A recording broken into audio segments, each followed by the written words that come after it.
Hi, my name is Lisa. I'm 38 years old, and I live in the Gulf Coast area of Texas. I grew up in a very, very conservative community with a lot of cultural taboos around sex. We never talked about it, ever. And it was a very controlling environment. I went to Planned Parenthood for the first time in college with a friend to get birth control. And for the first time, I received accurate sexual education, which was extremely enlightening. I felt like I finally had agency, and I was taking control of my own body and my life. Little did I know, I would turn to Planned Parenthood again 3 years later during a much darker time. In 2011, I thought I met the love of my life. We got married and had 2 children. But slowly, over time, I had become a victim of domestic violence. Despite my education, income level, and independent personality, all of this was slowly taken from me, further proving that domestic violence does not discriminate and can truly happen to anyone. As a mother of 2 young children, I was accustomed to being the caretaker and pushing my own needs last. However, as my situation at home worsened, I knew that I needed to seek medical attention in order to be able to care for my children. After leaving my husband in 2018, I found myself without health insurance. My abuser also manipulated my finances, controlling my ability to make a living and take care of myself. But knowing I needed care, I applied to Medicaid, which had its barriers. I knew I needed to see an OBGYN, but everywhere I turned, I faced long waits, usually between 1 and 3 months. Having Medicaid, I was always pushed to the back of the line because there are so few providers who accept it, and those that do have extremely limited availability. I was in pain, and having to wait was excruciating.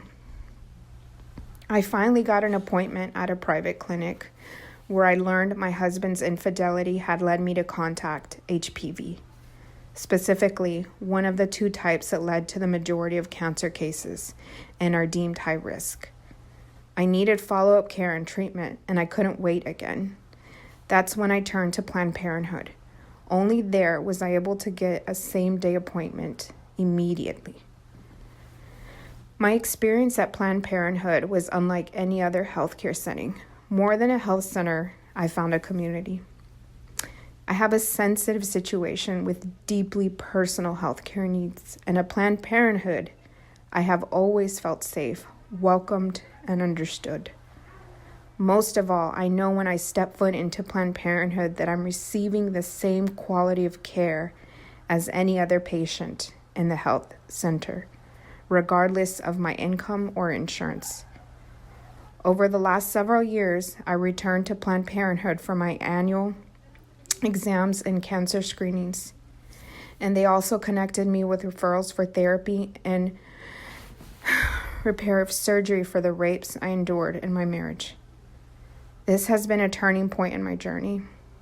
Being able to get the care I need and actually move forward to repair the damage has been instrumental to my healing process, and I was finally able to take control over my body and my life.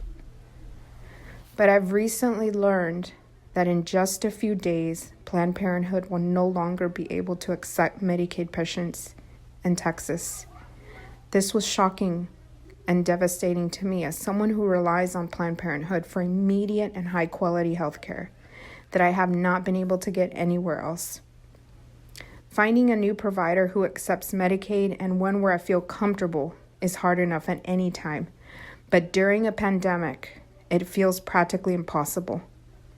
I'm a single mom of 2 children, and I'm still in an ongoing legal battle with my abuser, and I fear for my safety. Now, I have yet another thing to worry about. My high-risk HPV means I need continued regular checkups I can't wait months for a pap smear, and I don't know what I'm going to do. The thought of waiting around for something bad to happen terrifies me. I recently called the largest private OBGYN clinic in my area and was told the 3-month wait is now up to 6 months. I think about other women like me who are facing domestic violence now more than ever with this pandemic, and will also find themselves with nowhere to turn to for immediate care in their time of need. Imagine having to wait 6 months in painful agony when you could have been treated at Planned Parenthood on the same day you called for help. To the politicians who have gotten us to this point, I have one question. What would you do?